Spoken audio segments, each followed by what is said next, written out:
Retrouvez les Gauchos dans une saison 2 exceptionnelle chaque premier dimanche du mois sur YouTube, Deezer, Spotify et toutes les plateformes de podcast. Bonne écoute à tous. Vous m'avez traité de semi-dément. Ça vous laisse une bonne moitié. Nous vous rappelons, Madame la maire, 1,7%. Oui, ça fait mal. Les sondages, ça va et vient, c'est comme la queue du chien. Les yeux dans les yeux.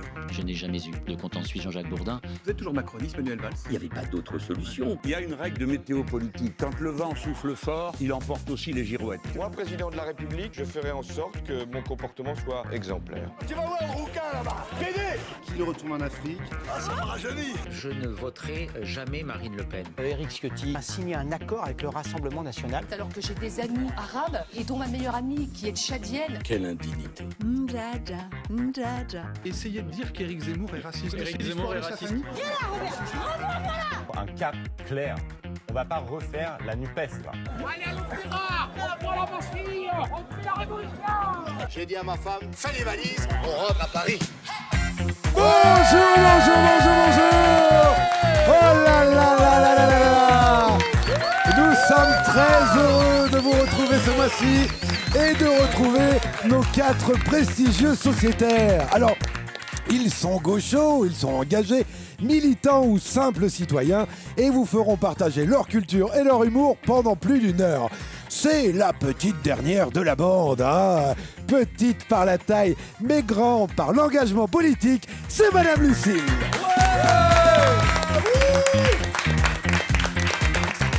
C'est le président de la beauté, le président de l'humour et du militantisme. Ah, il parle de moi. Alors là, les 3 garçons, là, voilà, merde. Ils me regardent en se disant, pourvu qu'on cite mon nom.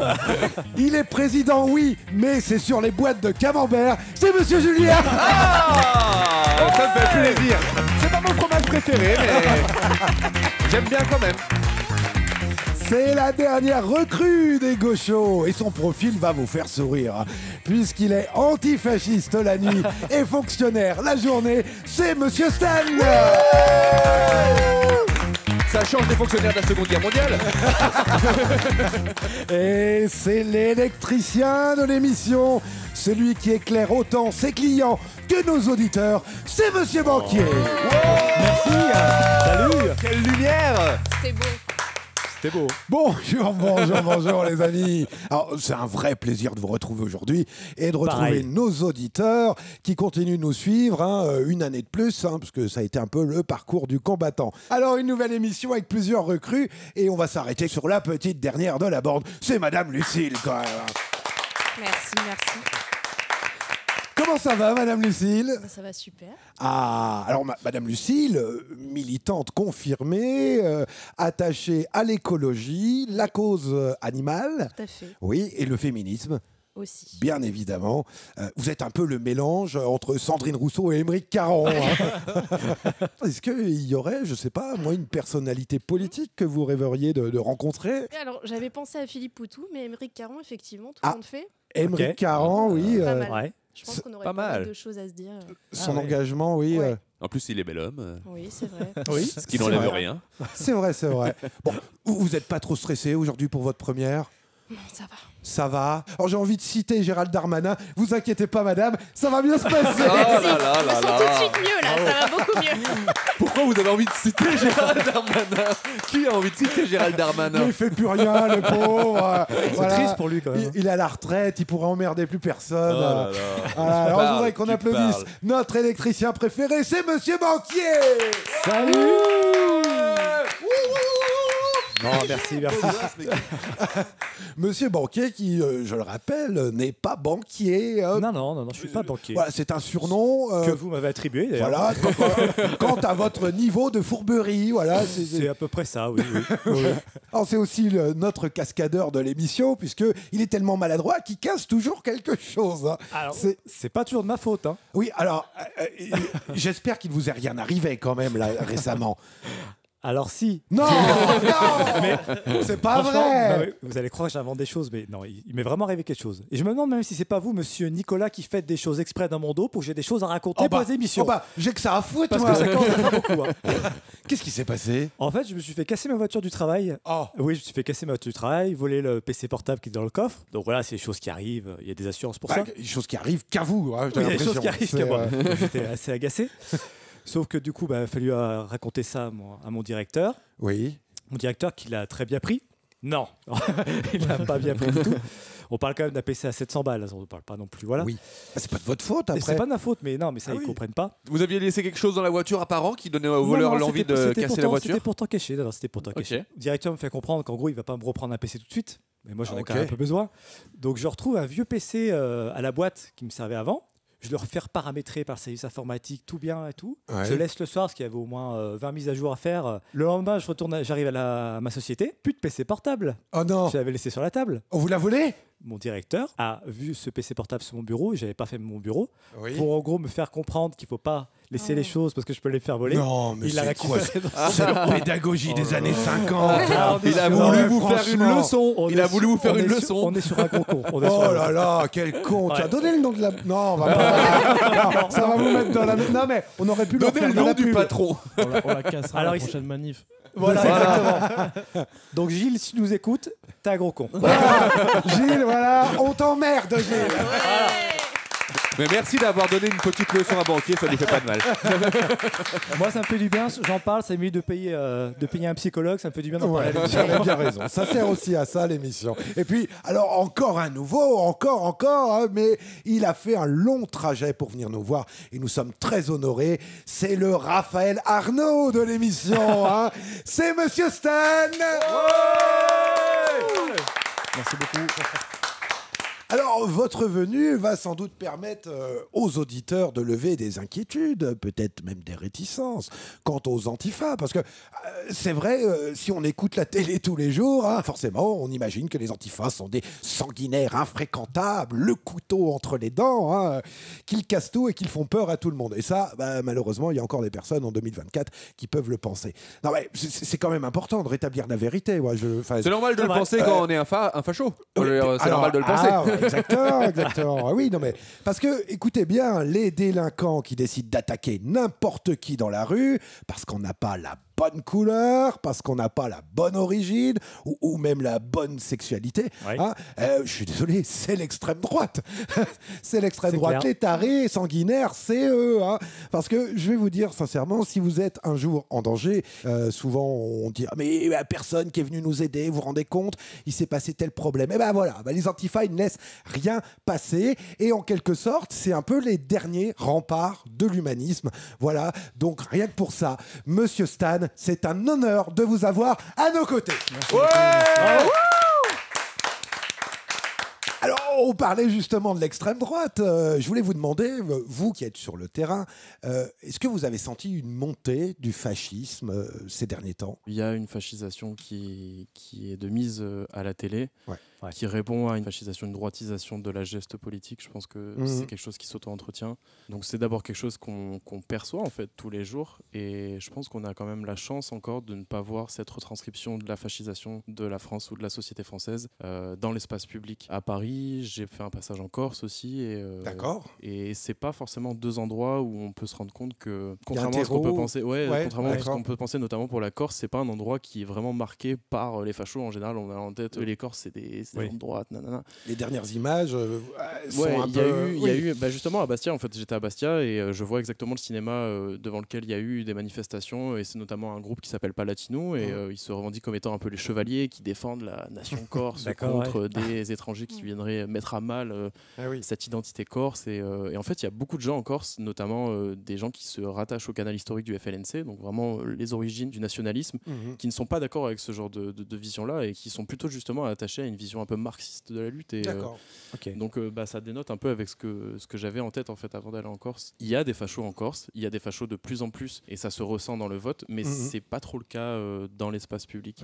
C'est plutôt rassurant ce que vous êtes en train de dire. C'est plutôt rassurant. Après, il faut se méfier évidemment que ils essayent de trouver des espaces pour s'exprimer. On l'a vu là ce week-end, dans toute la France, ça s'organise. Notamment les manifs pour Philippines, ils en ont rien à foutre du fait divers. Ils instrumentalisent le truc. Rien à foutre de la famille, ils en ont rien à foutre d'elle-même. C'est exactement ça, ouais. Leur but, c'est de faire du bruit. C'est ça. Qu'à Paris, c'est aussi un peu le cas. Ils ont un espace, ils s'expriment dedans, mais c'est pas la même chose que partout en France où on peut voir dans certaines villes, on s'y attendait pas, à Albi, à Angers, où les FAF sont beaucoup plus actifs qu'ils ne peuvent l'être à Paris, par exemple. Mais il faut se méfier et faut rester attentif. Vigilant.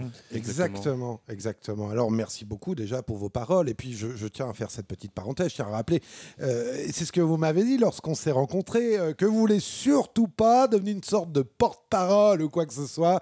Vous venez juste avec votre vécu éclairer nos auditeurs et à travers votre présence, nous saluons aussi bien fort les antifascistes de France. Force à nous. Et juste petite parenthèse, pour préciser qu'à la rentrée littéraire, là, il y a un bouquin d'un sociologue qui s'appelle Vincent Tibéry qui parle justement de l'extrême droitisation de la société et il explique très bien qu'en fait, on fait croire dans les médias et en politique que les Français se droitisent. C'est pas le cas. Véritablement, ce qu'il en est, c'est les médias et les politiques qui se droitisent. Merci beaucoup déjà pour cette parenthèse, Monsieur Julien. Et puis, ça me donne aussi l'occasion, enfin, de présenter notre président. Il va me tuer. Monsieur Julien. Pourquoi votre président Président des beaux gosses. Non, mais je plaisantais au début. N'importe quoi. Je rigole, bien évidemment. Mais il faut reconnaître quand même que nos invités ont un sens de l'humour bien développé et que ça nous permet de sortir des vannes sans qu'ils se vexent. Mais bon, on avait dit pas le physique quand même. On avait dit pas le physique. Écoutez, moi j'ai pris 20 kilos en 2 confinements. Je suis quand même mal placé pour faire des vannes sur le physique. Bon, Monsieur Julien, je le rappelle, vous faites partie de la dernière promotion de l'Institut La Boétie, l'Institut de Jean-Luc Mélenchon. On vous a retrouvé d'ailleurs cet été aux universités d'été de la France Insoumise, puisque vous teniez le stand de La Boétie, c'est ça? Je tenais avec plein d'autres gens. Plein d'autres gens. Il y a eu des inscriptions, du coup, pas mal. Il y a eu pas mal d'inscriptions sur la newsletter. Après, c'était pas des inscriptions pour l'école. Parce que les inscriptions pour l'école de l'Institut La Boétie avaient lieu une semaine plus tard. Et là, c'est clôturé. Et du coup, ça va être à peu près dans 6 mois, la prochaine promotion pour les inscriptions. Voilà. Celle-ci est bouclée. Voilà pour ces bonnes précisions, Monsieur Julien. Bon, bien, on va peut-être commencer l'émission parce que ça n'a pas encore commencé. Et on va rappeler un petit peu le concept des gauchos. Chaque premier dimanche du mois, nos invités de gauche participeront à un grand jeu sur l'actualité où il faudra marquer le plus de points possible. 4 manches de questions et à la fin, une grande finale pour élire le grand vainqueur des gauchos. Eh bien, je vous propose de commencer tout de suite avec la manche numéro 1, c'est les citations d'actu.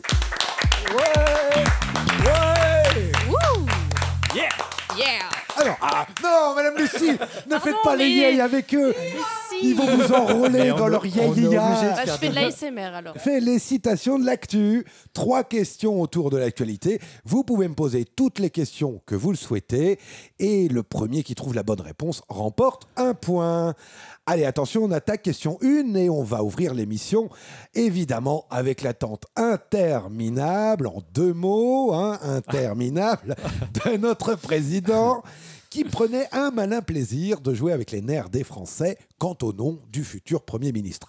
Alors, je vais vous demander qui a déclaré « Le président de la République ne devrait pas pouvoir rester s'il avait un vrai désaveu en termes de majorité ». Est-ce que c'est un député ? Ce n'est pas un député. C'est une femme ? Alors non, ce n'est pas une femme, c'est un homme. C'est un journaliste ? Non, ce n'est pas un journaliste. C'est pas un député, t'as dit. Ce n'est pas un député. C'est un ancien député. Non, ce n'est pas un ancien député. Un homme politique quand même. C'est un homme politique, Ah si, mais je crois que je l'ai, mais j'ai sur le bout de la langue. Homme politique, né c'est un vieux, le 21 décembre 1977 à Amiens. C'est pas si vieux. C'est pas François Ruffin. Non, ce n'est pas François Ruffin, c'est Macron. C'est évidemment Emmanuel Macron. C'est logique. Eh oui, il y avait un piège, hein, puisque c'est une archive de 2019. Ah oui. Ah bah oui, et oui, en effet, c'est une vidéo qui est devenue un peu virale ce mois-ci, puisqu'à l'époque des Gilets jaunes, Emmanuel Macron affirmait « Le président de la République ne devrait pas pouvoir rester s'il avait un vrai désaveu en termes de majorité. » Voilà. C'est juste pour faire le petit parallèle, je ne sais pas si vous vous souvenez, hein, il a sorti ça pendant les Gilets jaunes, c'était le fameux grand débat. Ah oui. Voilà, le grand débat. Le grand blabla aussi. Le grand blabla, ce moment qui aura duré 7 heures, hein, devant plus de 600 maires quand même, hein, 7 heures, hein, où soi-disant il allait écouter toutes les revendications de la France. Il y avait quand même des centaines de milliers de Français qui avaient joué le jeu, eux, qui étaient partis en mairie, faire les cahiers de doléances, hein, vous vous souvenez, pour faire remonter leurs revendications. Des revendications évidemment qui sont parties aux chiottes. Cahiers qui calent très bien les meubles. Et le mois dernier, cette vidéo revient pour rappeler un petit peu à Macron ce que Macron disait. Et lui, on lui conseille au plus vite d'aller chercher du boulot en traversant la rue. Allez, attention, deuxième question. Alors, après cette grande attente, le nom du Premier ministre est enfin tombé, Michel Barnier. À pas confondre avec Michel Bernier. Hein. Moi, je confonds aussi avec Christophe Barbier aussi, des fois. Je sais pas ah, d'accord. Michel Barnier, un nom inconnu pour de nombreux Français, alors qu'il a été quand même en politique depuis 1973. Ah oui, c'est un ancien. Oui. Ouais. Donc, ministre sous Mitterrand, sous Chirac, sous Sarkozy, avec des convictions de droite bien réactionnaires. Hein. Enfin, pléonasme. Donc... Et notamment, ça va être ma question, contre quelle loi Michel Barnier... La dépénalisation de l'homosexualité. Et c'est une bonne réponse de Madame Lucille. Elle a réussi. Elle voulait avoir le point. Mais c'est vrai que c'était long à dire. Oui. C'est la dépénalisation de l'homosexualité. Alors, il faut savoir que la pénalisation, elle, existait depuis 1810. Ce ne sont pas moins de 100 000 homosexuels qui ont été condamnés à payer des amendes. Quand même. Hein. Précisons que depuis le régime de Vichy, ce ne sont pas toutes les relations homosexuelles qui étaient pénalisées, mais les relations homosexuelles pour les moins de 21 ans, sous prétexte de protection de l'enfance. En effet, puisque pour un couple hétéro, la majorité sexuelle était à 15 ans et pour un couple homo à 21 ans. Et il faudra attendre 1982, la gauche de François Mitterrand, pour qu'il puisse mettre un terme à tout ça et en tout cas mettre tout le monde sur le même pied d'égalité avec une majorité sexuelle à 15 ans pour tous. C'est à ce moment-là que Michel Barnier s'était fermement opposé à la dépénalisation de l'homosexualité. D'ailleurs, on parle de Barnier, mais il faut savoir que François Fillon et Jacques Chirac avaient aussi voté contre. Ah oui, d'accord. Oui, quand même. C'était la belle époque, hein, comme dirait Michel Sardou, qui disait dans sa chanson « J'accuse les hommes de croire des hypocrites moitié pédés, moitié hermaphrodites hein, ». Ou encore, on se souvient du fameux rire du sergent, la folle du régiment. Hein. Quel grand homme. Plus sérieusement, je voulais revenir sur le sujet, puisque c'est l'historien Thierry Pastorello qui nous rappelait dans les colonnes de Libération que le crime de sodomie était jusqu'en 1791 condamné au bûcher. Ah oui. Et que ce sont les révolutionnaires qui décidèrent d'abolir cette infamie. La dernière tragédie remonte en 1750.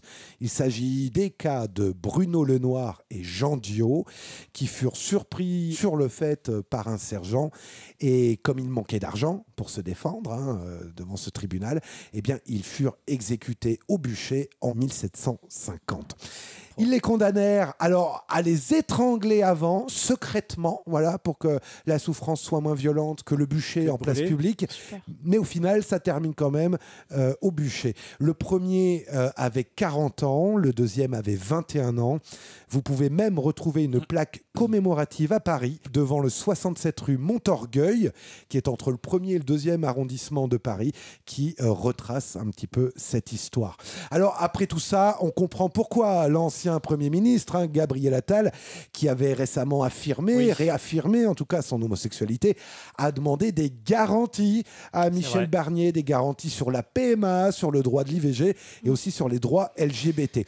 Décidément, c'est Michel, l'humanisme, c'est pas pour eux. Mais d'ailleurs, il me semble qu'il était aussi contre le remboursement de l'IVG. Ah bah il a été, sur plein de trucs. Ouais. On en parlera un peu plus en détail le mois prochain. Je vous en garde un peu sous le coude.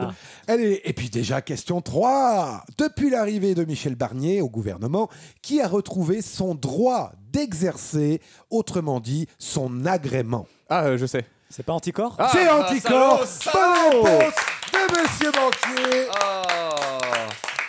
Juste avant, Michel Barnier. Oui. Anticor, c'est la cellule de juristes, cette association d'experts et de personnalités politiques qui s'efforce à lutter contre l'anticorruption, Anticor. Alors, il faut savoir que Anticor pouvait se constituer partie civile, notamment en cas d'inaction du parquet face à des affaires de corruption. Anticor, par exemple, c'est l'affaire Elisabeth Borne avec la Tour Triangle, c'est l'affaire Dupond-Moretti avec les magistrats, c'est l'affaire Amélie Oudéa-Castéra avec les placements financiers à la Société Générale, c'est l'affaire Richard Ferrand avec les mutuelles en Bretagne. On va pas tout vous les faire, parce que la Macronie, on n'aura pas une émission. C'est un beau bernier quand même. Mais l'affaire Benalla, c'était encore Anticor. Non mais voilà, donc et là, faut savoir que ça faisait 440 jours qu'ils attendaient d'avoir cet agrément, cette possibilité de continuer à bosser. Donc c'était énorme. Ils ont fait traîner pour pas qu'ils l'aient tout de Et suite. oui, Ça. il faut savoir même avant que le tribunal a ordonné à plusieurs reprises à l'ancien Premier ministre Gabriel Attal de prendre une décision sur cet agrément. Janvier encore, le tribunal, là carrément il rigole plus, il oblige Gabriel Attal à prendre cette décision en lui collant une pénalité de 1 000 € par jour s'il ne la prend pas. Ah oui. Et Attal, il décide encore rien. Et Mais il a des copains qui sont en danger. Si Anticor reprend son agrément. Voilà. Et bizarrement, en pleine passation de pouvoir avec Michel Barnier. C'est les shampoings, non? C'est le shampoing. Il prend soin de toi aussi. Il ne laisse rien passer quand même. C'est pas possible. On est intransigeant. Michel Barnier, Gabriel Attal autorise finalement l'agrément d'Anticor juste avant de quitter Matignon. C'était assez drôle. Est-ce que vous avez remarqué d'ailleurs la passation de pouvoir entre les deux? Qui regardait peut-être? Non, j'ai vu des extraits. Aussi, il faisait plein de blagues, non? Oui. Il était très piquant plutôt. Oui, C'était un peu gênant. C'était un peu gênant parce que du coup. Ah bah là tu sentais qu'ils pouvaient pas se piffrer les deux. Ah ouais. Attal, il a quand même fait un gros discours limite de politique générale, et ce qui a fait bien yesh à Barnier, qui s'est retrouvé à lui lancer des petites piques à son tour. J'en ai noté quelques-unes là. Si je peux dire quelques mots, enfin, si vous me l'autorisez, monsieur Attal. Déjà, ça commence. Oui, c'est ça. Après, il dit, j'ai bien aimé la manière dont vous m'avez donné... non pas des leçons, mais des enseignements, même si ça n'a duré que 9 mois. Il lui a envoyé des petits furons. Ah oui, d'accord, bon, ça commence. Okay, d'accord, ouais. Et il a terminé en disant, mon bureau, je l'ai trouvé quand même assez vide. Bon, sous-entendu que ça bossait pas beaucoup. Enfin, voilà, c'était... Oh là là là, mais c'est déjà l'heure de la deuxième manche. Écoutez, les amis, tellement vite. C'est les vrais ou fake news.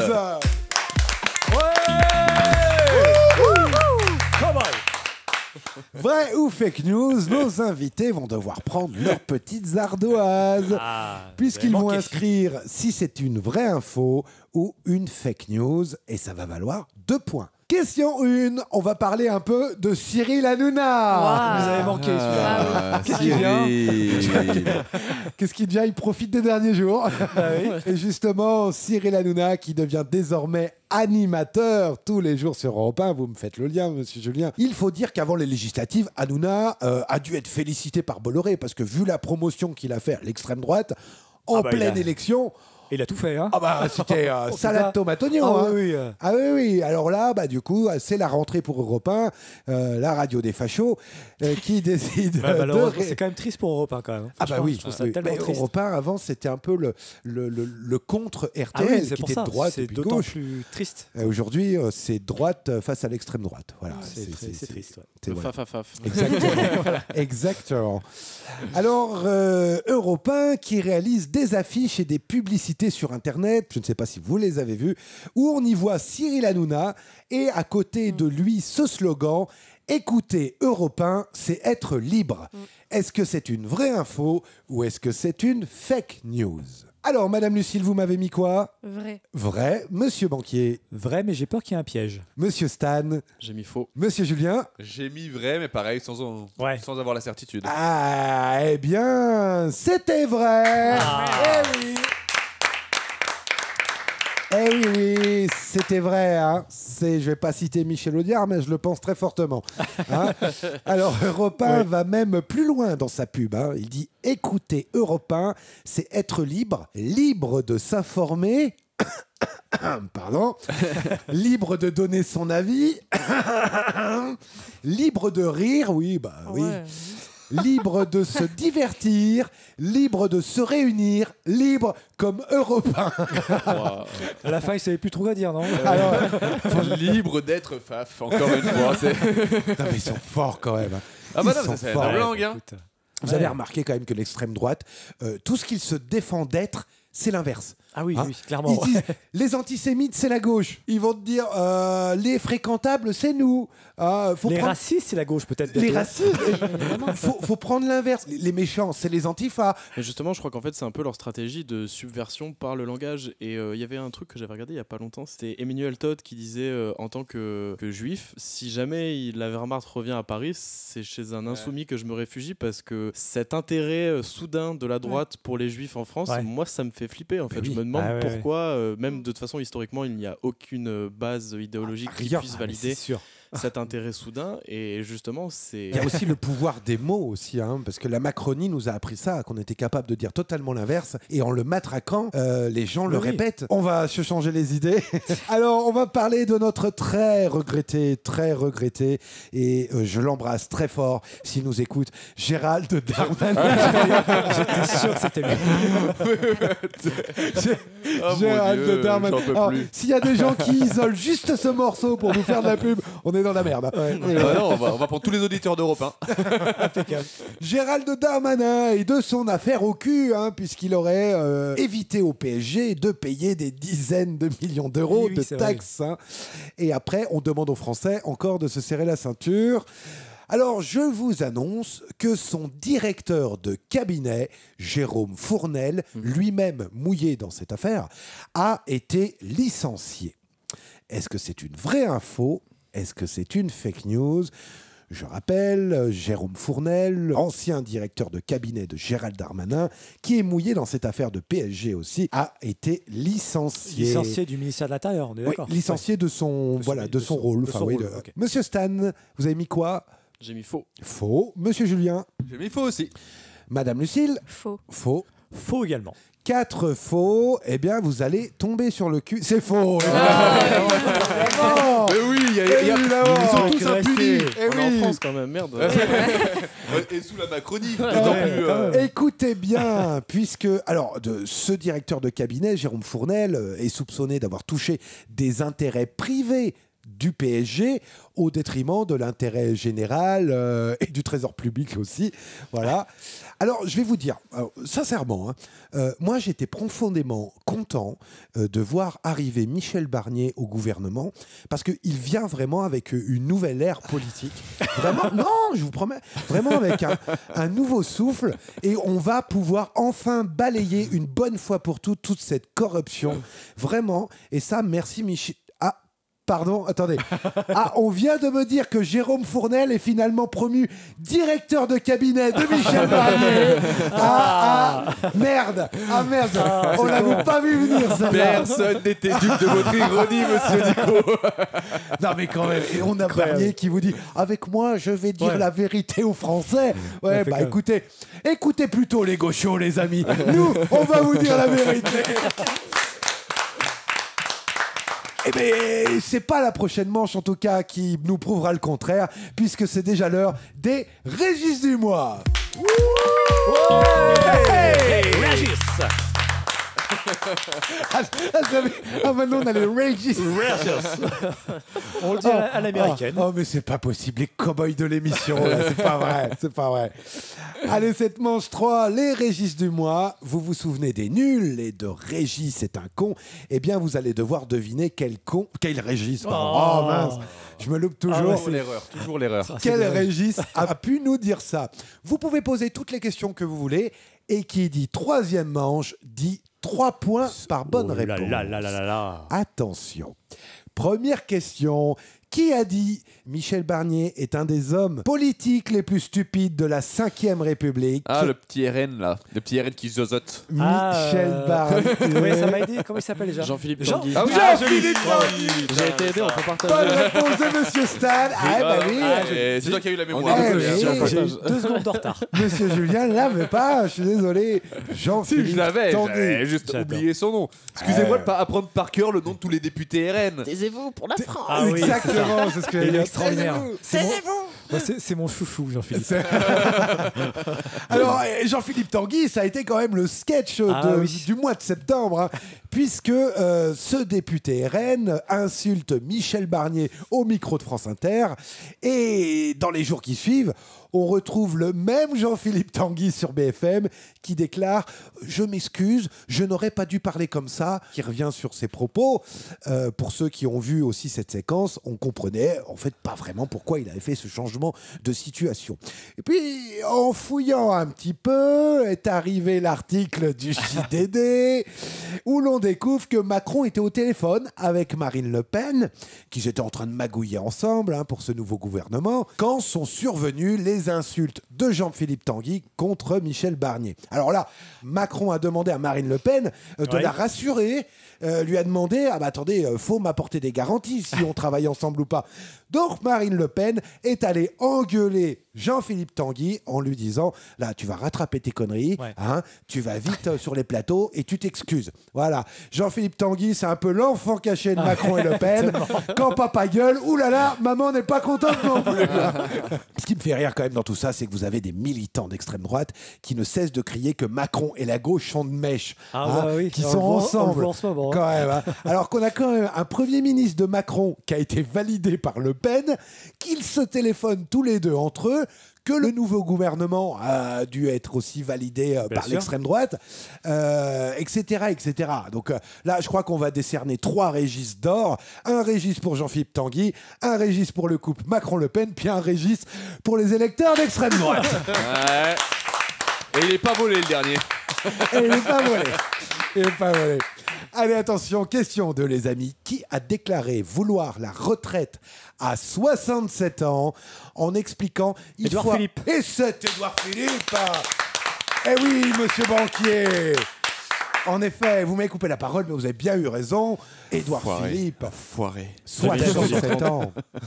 Et Édouard Philippe qui explique il faut arrêter de se cacher derrière son petit doigt et travailler plus longtemps.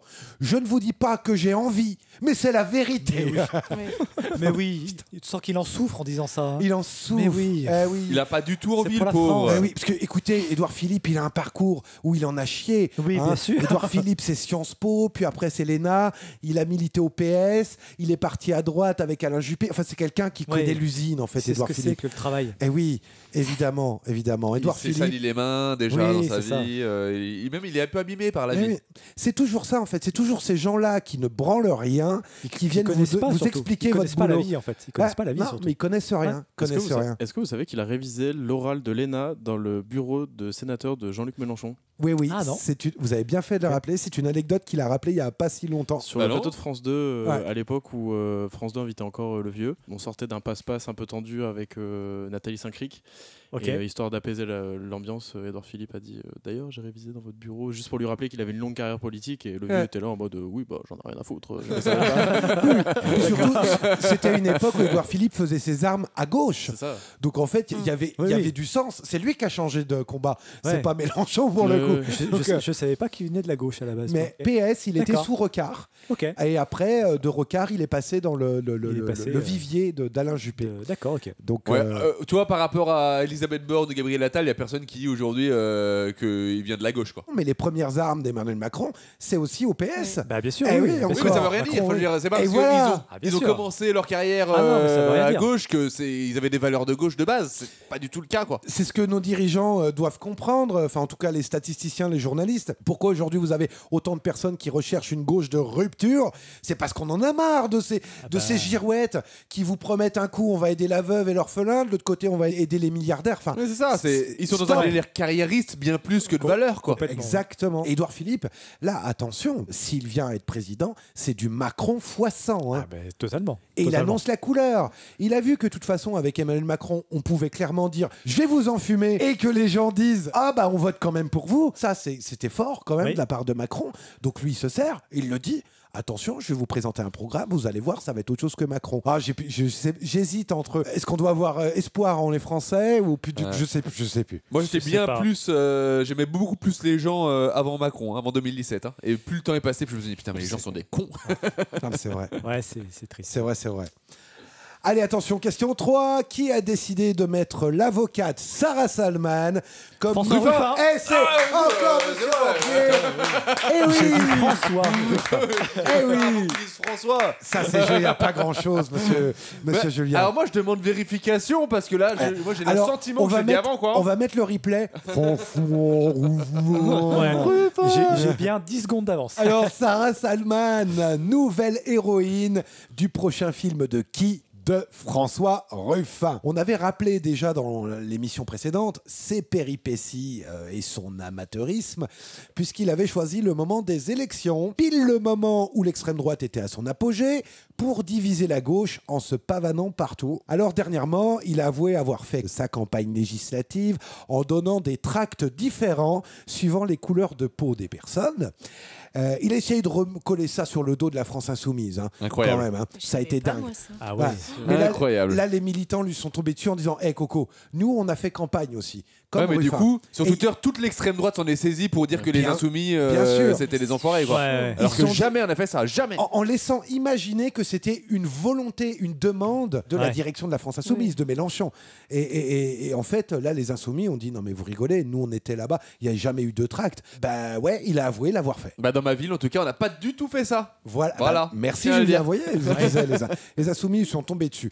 Et puis, je ne sais pas si vous avez vu quand même son arrivée magistrale à la fête de l'UMA à Ruffin. Ah oui, j'ai eu. Ah oui, hein, sous les huées, hein, il s'est fait applaudir. C'est pas une réussite. Ouais. Voilà. Bon, on va revenir à notre question principale. Ruffin, qui pensait sans doute être encore applaudi par toute la France, en annonçant que la star de son prochain film serait l'avocate Sarah Salman. Quelle connerie. Alors, pour ceux qui ne se souvenaient pas, c'est cette avocate qui déclarait sur RMC qu'on n'était pas riche avec 10 000 euros par mois. C'est même celle qui comparait les Français en arrêt maladie à des fragiles, des glandus, des assistés et des feignasses. Voilà la dernière star du nouveau film de François Ruffin. Je vous dis, ça va être notre registre tous les mois. Vraiment. Ah ben en ce moment, il fait tout pour. Hein. Et on va faire même un petit clin d'œil à l'œil gauche, la revue de presse politique sur Twitter et Facebook. On les adore. Qui a fait ce mois-ci tout un article rappelant l'amateurisme de Ruffin. Et l'œil gauche titrait « Ruffin, le mal-travail, : le choix des élites ». Alors, l'œil gauche qui ose toujours dire tout haut ce que la gauche pense tout bas, eh bien, on vous remercie. Merci. Oh là là là là là, les amis, mais c'est déjà l'heure de la 4e manche. Le compte est bon.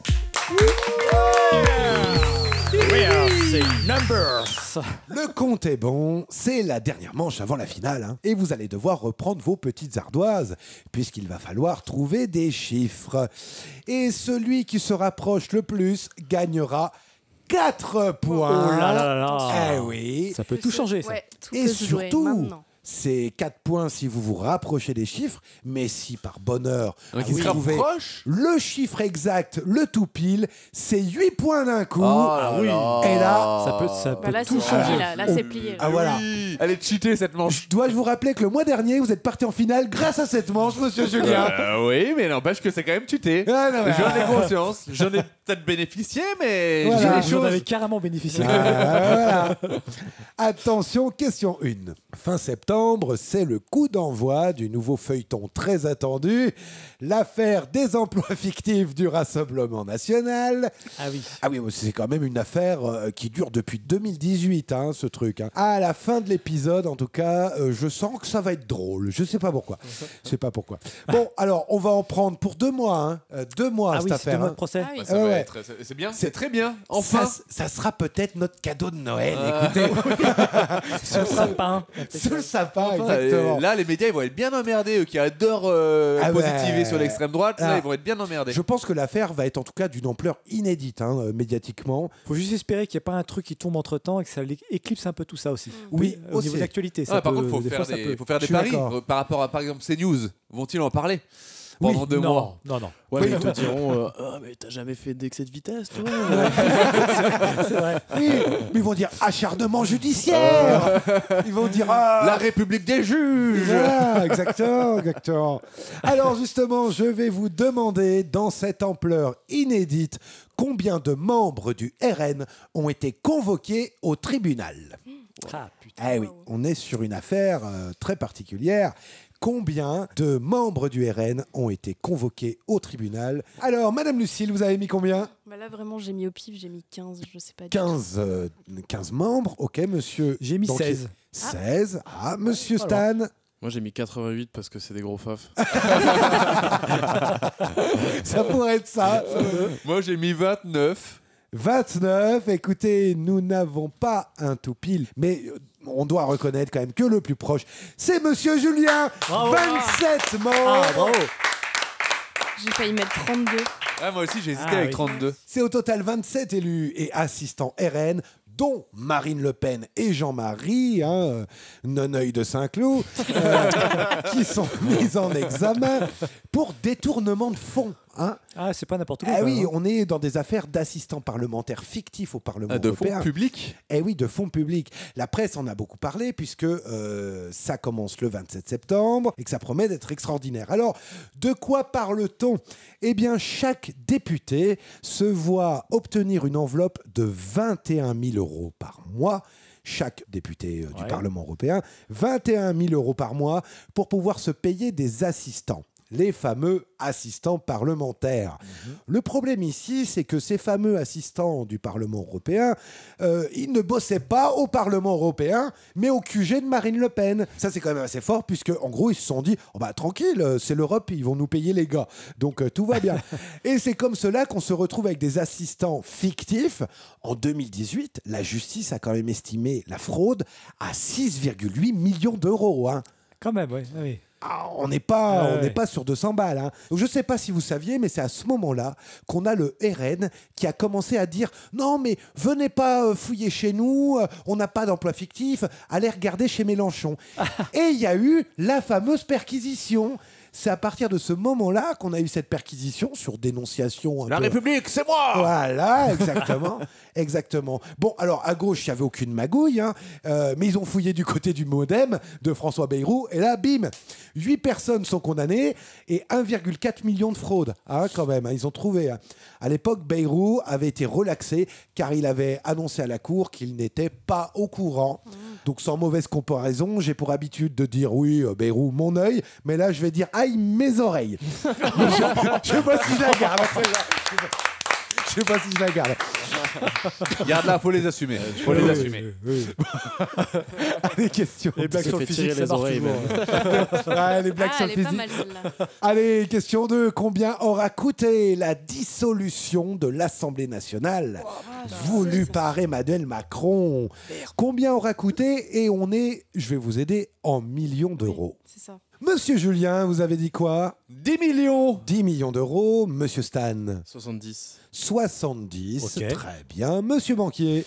35. 35 millions. Ça se Et copie. Madame Lucille 36. 36. Alors, ça se rapproche. Et je suis désolé de dire que c'est Monsieur Banquier qui gagne 30 millions d'euros.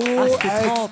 Ça s'est Je savais joué. qu'il y avait un 3. Mais vous savez, Mais moi aussi, j'avais le 3 en tête. Monsieur Banquier, il a mis juste 1 million en dessous de vous, mais parce que Monsieur Banquier, il a regardé pendant longtemps le juste prix et il sait comment.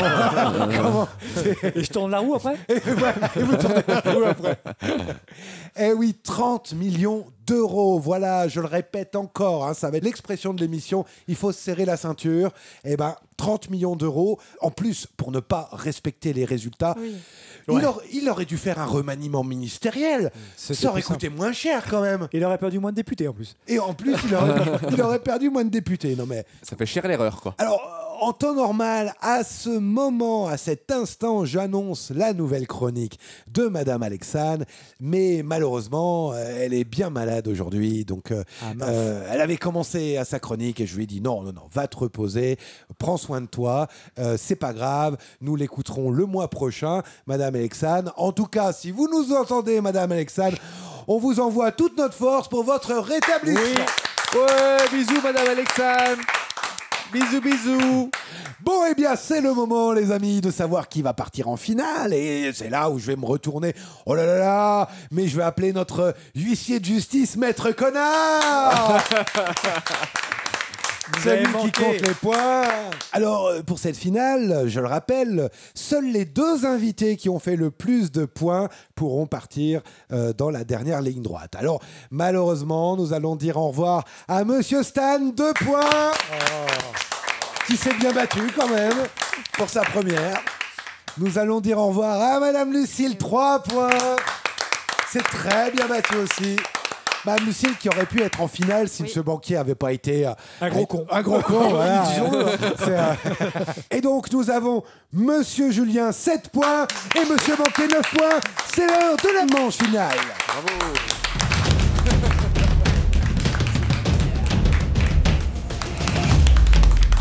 Aïe, aïe, aïe, aïe, aïe, aïe, aïe. C'est la grande finale redoutée, puisque vous allez passer chacun votre tour dans cette finale. 1 minute 15 pour répondre à 8 questions. Et 1 minute 15, c'est très très... Rapide, en effet, c'est vrai, c'est très très rapide. Oh oui, c'est surprenant. C'est vrai. Vous pouvez passer les questions, j'arrête pas de le dire, passer. C'est vrai. On y reviendra si on a encore le temps. 8 questions qui rapporteront 5 points par bonne réponse. Ok. Et dans cette émission, comme à gauche, on commence toujours par le plus démuni, c'est Monsieur Julien. Est-ce que Monsieur Julien, vous êtes prêt? Pas le choix. Je trouve que cette manche est compliquée. Vous avez l'air hyper déprimé, Monsieur Julien. Oui, parce que je la sens mal. Je la sens très mal. Ça va bien se passer. Allez, attention. 3, 2, 1, top. Quels sont les porte-paroles qui se sont livrés à une guerre pour la passation de Prisca pouvoir? Thévenot et Maud Bréjon. Oui, bonne réponse. Qui va écrire un programme de gauche pendant 9 mois pour espérer se présenter Raphaël Glucksmann. Oui. Quel ancien ministre s'est reconverti dans le lobbying? Bruno Le Maire. Non. Je passe. Quel grand média est visé pour harcèlement au travail? TF1, je passe. Non. Suite à quel drame 200 personnalités masculines se sont engagées contre la domination de l'homme? Suite à Mazan. quel drame? Oui. Quelle personnalité politique s'est amusée à clasher un lycéen en public? Je passe. Mais ça a l'air drôle. Face à qui Jean-Michel Blanquer s'est-il caché dans les couloirs? Élise Lucet. Oui. D'après Emmanuel Bompard, la France a 4 blocs, le NFP, la Macronie et le RN. Mais quel est le 4e bloc? Les abstentionnistes. Oui. Qui aurait dû jeter la facture de son agenda? Bardella. Oui. Qui a été visé par 17 nouvelles agressions sexuelles? Je passe. Quel ancien ministre s'est reconverti dans le lobbying? Sarkozy? Non, je passe. Non. Quel grand média est visé pour harcèlement au travail? France 2. Non, c'est pas France 2. Je passe. Ah, c'était pas évident, mais bravo, hein. Ah oui, très bon score. Franchement, vous avez eu beaucoup de bonnes réponses et on va revenir ensemble justement sur ces questions. Quels sont les porte-paroles qui se sont livrés à une guerre pour la passation de pouvoir? Prisca Thévenot. Prisca. Prisca Thévenot. Orthophoniste, monsieur. Ah ouais, Nico. totalement. Prisca Thévenot. Ça, on l'avait, mais un peu plus dur, Maude Bréjon, hein, qui fait ce souvenir. Le nom de la nouvelle. Et alors, pour la passation, je ne sais pas si vous avez vu, mais elle se tirait la tronche, hein, les deux. Oui, c'était le bal des faux culs. Hein. C'était drôle. Question je de. préfère Maude Bréjon, hein, je tiens à le dire, même si c'est une macroniste. Prisca Thévenot, elle était vraiment horrible. Question 2, qui va écrire un programme de gauche pendant 9 mois pour espérer se présenter en 2027? C'est Raphaël Glucksmann. Et oui, c'est un fameux article qui nous explique qu'il bûche dessus pour préparer un programme de gauche et en photo, on le voit à côté de Agnès Pannier-Runacher. Vous sentez la douille venir quand même. Hein. Il a trouvé la gauche, quoi. Et j'ai vu aussi un post de la famille politique d'Asselineau que je porte pas dans mon cœur, hein, mais qui était intéressant, qui disait en fait le seul but de Glucksmann et de cette gauche-là, c'est de faire louper Jean-Luc Mélenchon au premier tour, d'appeler à barrer Le Pen en deuxième et de faire élire Édouard Philippe. Et pour le coup, j'ai trouvé que c'était un peu pertinent quand même. Question 3. Quel ancien ministre s'est reconverti dans le lobbying? Non. Ah si, c'est pas... Alors, c'est notre chirurgien. Oui, comment ça s'appelle Olivier Véran. Eh oui, celui qui voulait devenir chirurgien esthétique, qui n'y sera pas resté longtemps. Hein. Ouais, est-ce que ça paye mieux voilà, ça ne devait pas gagner assez. Là, une chose est sûre, hein, c'est qu'en vendant désormais son carnet d'adresse à des entreprises, c'est ce qu'il fait, hein, le lobbying. Exactement. Là, ça devrait bien toucher. Hein, donc, impeccable. Quel grand média est visé pour harcèlement au travail, monsieur Quotidien Julien? de Yann C'est Barthès. Quotidien. Eh oui, Quotidien. J'avais vu ça. Quotidien qui a fait la une de partout, en effet, dans toute la presse, puisque on a retrouvé plusieurs témoignages en cause des burn-out liés à la cadence de travail et au harcèlement. C'est le cas notamment de ceux qui bossent avec Martin Veil. Vous voyez le journaliste qui est tout mignon, tout gentil. Voilà. Eh bien, il a enquillé plusieurs collaborateurs qui ont déposé les armes. Et là, le producteur Laurent Bon, lui, vient à la rescousse en disant « Oui, mais écoutez, c'est le travail qui veut ça, c'est dur. Tout le monde n'a pas les épaules taillées pour. » Alors, franchement, là, Quotidien qui donne des leçons à la terre entière, si c'est ça votre seule réponse, vous aurez mieux fait, franchement, de la fermer et de raser les murs ce coup-ci. Alors, question 5. C'est une affaire qui est dramatique. 200 personnalités se sont engagées contre la domination de l'homme suite à la fameuse affaire de Mazan, l'affaire Pellico. Quand même, vous avez suivi un petit peu. C'est effroyable. Là, c'est vraiment... Tous les projecteurs du monde sont braqués sur cette affaire. Hein. Et je trouve cette dame qui est d'une dignité mais remarquable. C'est vrai. Vraiment, c'est une affaire qui est vraiment folle en ce qu'elle révèle en fait de l'humain quoi. C'est vraiment dingue quoi. J'ai envie de dire, même à gauche, on pouvait avoir cette fameuse petite musique qui pouvait dire le fameux mâle blanc de plus de 50 ans.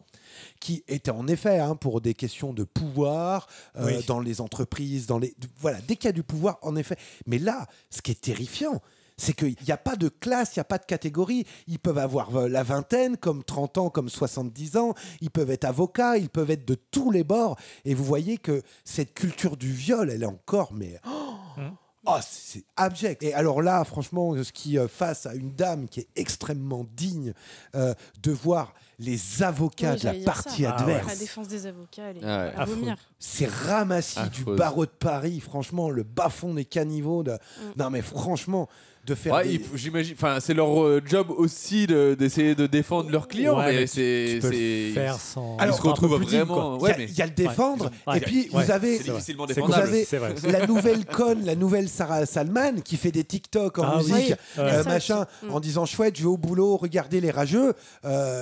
On est sur le même buzz que Sarah Salman. Hein. Et la musique aussi, qu'elle avait utilisée, Wake Me Up, Before You Go. Wake Me Up, allez on y va, c'est le matin, c'est la fête. Ça donne une sale image des avocats. Ah oui, vraiment, ça salit toute la profession. Mais il y en a qui disaient que la chanson Wake Me Up Before You Go, c'était aussi doublement grave de l'utiliser, sachant que la personne était sous sédatif. C'était ça, en fait, le parallèle. Vraiment, c'était hyper maladroit. Ah, j'avais pas compris comme ça. Moi, j'avais entendu ça du coup. C'est violent. C'est encore pire. Bon, on va passer à une autre affaire, question 6. quelle personnalité politique s'est amusée à clasher un lycéen en public? C'est Valérie Pécresse. Ah, mais j'ai pas vu du tout ça. Je l'ai pas vu non plus. Ah, j'ai pas vu du tout. Alors Valérie Pécresse, c'était la rentrée là pour des millions d'élèves, de lycéens, avec tous les soucis qui vont avec, et notamment des salles de classe qui n'étaient pas encore préparées pour la rentrée. Et c'est ce que relève un jeune lycéen qui vient à la rencontre de Valérie Pécresse. Alors je voulais vous faire écouter l'enregistrement, mais il se trouve qu'il y a beaucoup de brouhaha, donc on entend mal, donc je l'ai retranscrit. L'élève dit on a commencé à faire les cours, mais il n'y avait rien qui était prêt. Pécresse, ah bah ça arrive. L'élève, c'est un étage entier quand même. Pécresse, elle lui coupe la parole. Tu sais combien ça coûte? L'élève, oui, 86 millions. Déjà, faut le savoir. Déjà, hein. Pécresse, ah c'est bien. L'élève, il dit, mais c'est vous qui les avez payés? Pécresse, elle dit, bah ça vient de la région. Hein. Et l'élève, il dit, oui, mais l'argent de la région, c'est nous. La Pécresse, elle dit, mais qui n'avait pas réparé les classes? La gauche. Qui n'avait pas réparé les classes? Et elle s'arrête vraiment comme ça. C'est la gauche, et elle décide de se casser comme Beyoncé. Oui, elle fait toujours ça. Voilà. Ouais, ah bah c'est sorti de champ, comme elle fait tout le temps. C'est sorti de champ. Elle se Oui, casse. c'est sorti de champ, c'est une preuve de lâcheté. Ah non, C'est de la grosse lâcheté. totalement, totalement. Je dis elle se casse comme Beyoncé, mais c'est la Beyoncé de chez Wish hein, quand même. Hein. Parce que si la seule réponse de Pécresse sur la défaillance des écoles publiques, c'est chouette, je vais clasher un gamin de 16 ans devant tout le monde, si c'est ça la seule réponse, bah, elle aussi je la trouve particulièrement minable. Hein. Oui, puis ça fait un moment qu'elle est là en plus. Ah, je veux dire, elle ça, peut reporter sur la gauche, mais en fait, meuf, bien ça fait combien de temps que t'es là? Bien sûr. Non mais le problème avec Valérie Pécresse, hein, c'est que lorsqu'elle s'en prend à des adversaires à sa taille, elle fait 4%. Hein. C'est dommage, hein, Valérie. Hein. C'est dommage. Et bravo aux lycéens en l'occurrence. Bravo. Il l'a bien clashé. Champion. Question 7, alors face à qui Jean-Michel Blanquer s'est-il caché dans les couloirs? Image folle, investigation. Si vous l'avez pas vu, faut regarder. C'est Élise Lucet, et oui. Là, il a été se plaindre dans le Figaro après. Oui. C'était dur. Ouin. Élise Lucet qui revenait sur l'affaire McKinsey et qui décide de choper Blanquer, qui va se cacher et essayer d'enfumer la journaliste. Mais la séquence est assez pathétique. Et après, il oublie qu'il y a des micros. Allez, question 8. D'après Manuel Bompard, la France a 4 blocs. La Macronie, le RN, le NFP et le 4e, vous l'avez très bien dit, l'abstention. L'abstention. Et toute la logique sera justement pour 2027 de ramener les abstentionnistes aux urnes. Question 9. Qui aurait dû jeter la facture de son agenda? Ah oui, ça a été la polémique quand même aussi du mois de septembre. Bardella, bien sûr. C'est Jordan Bardella. Et oui, on va reparler un peu de l'affaire des assistants fictifs. Bardella aurait trafiqué des preuves pour faire croire qu'il bossait bien au Parlement européen. Alors, on voit un bel agenda qui est bien rempli avec plein de notes. Là, j'avais rendez-vous. Là, c'était la plénière, la machin.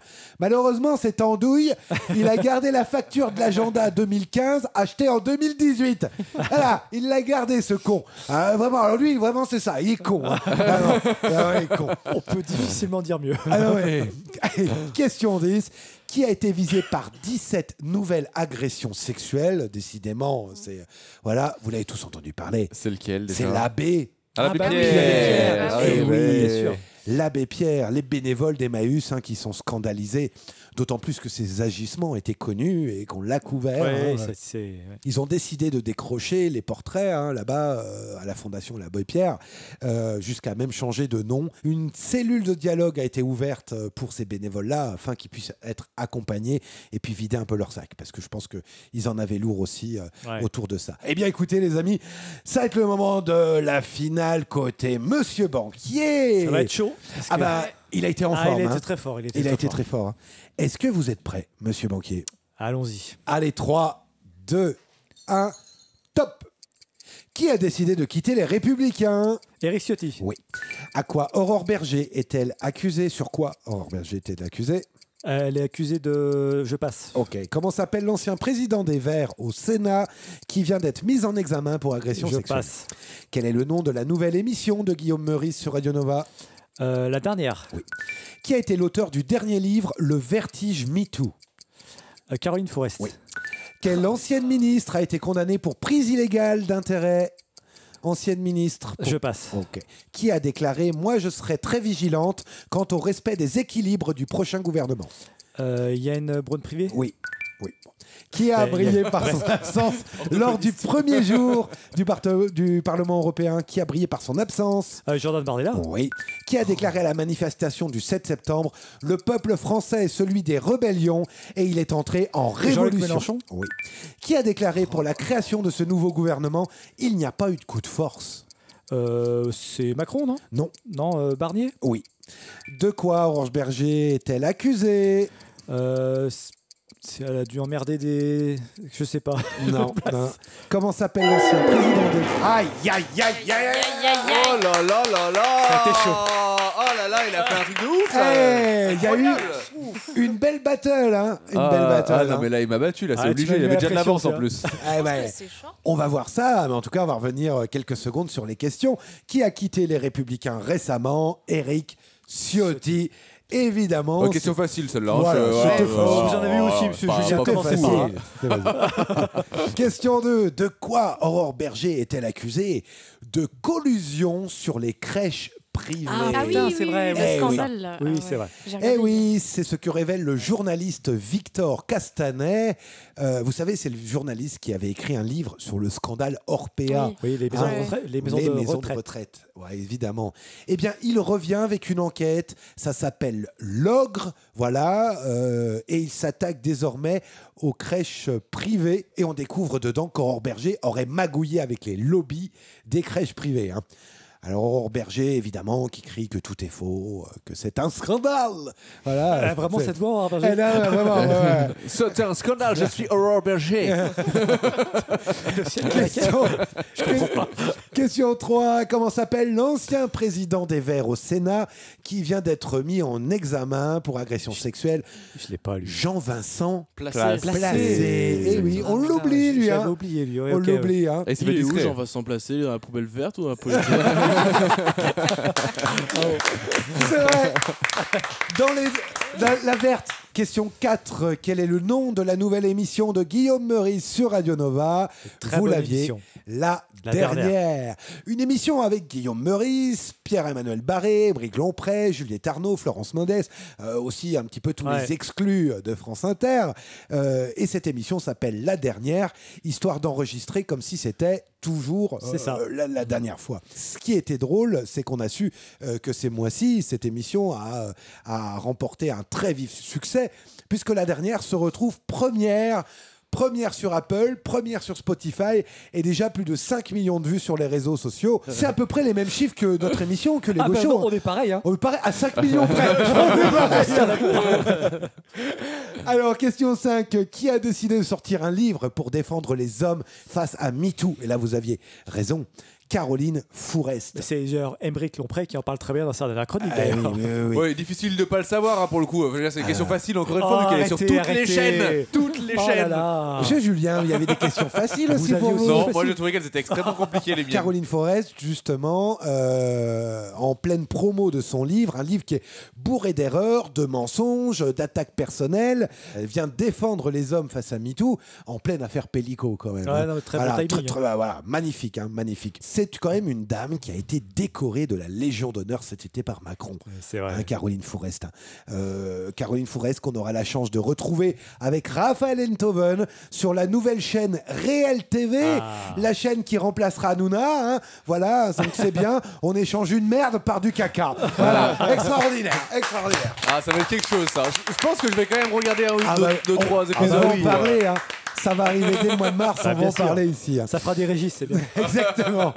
Question 6. Quelle ancienne ministre a été condamnée pour prise illégale d'intérêt? Alors, c'est vrai qu'ils sont beaucoup à être condamnés, surtout pour prise illégale d'intérêt. C'est Michel Alliot-Marie.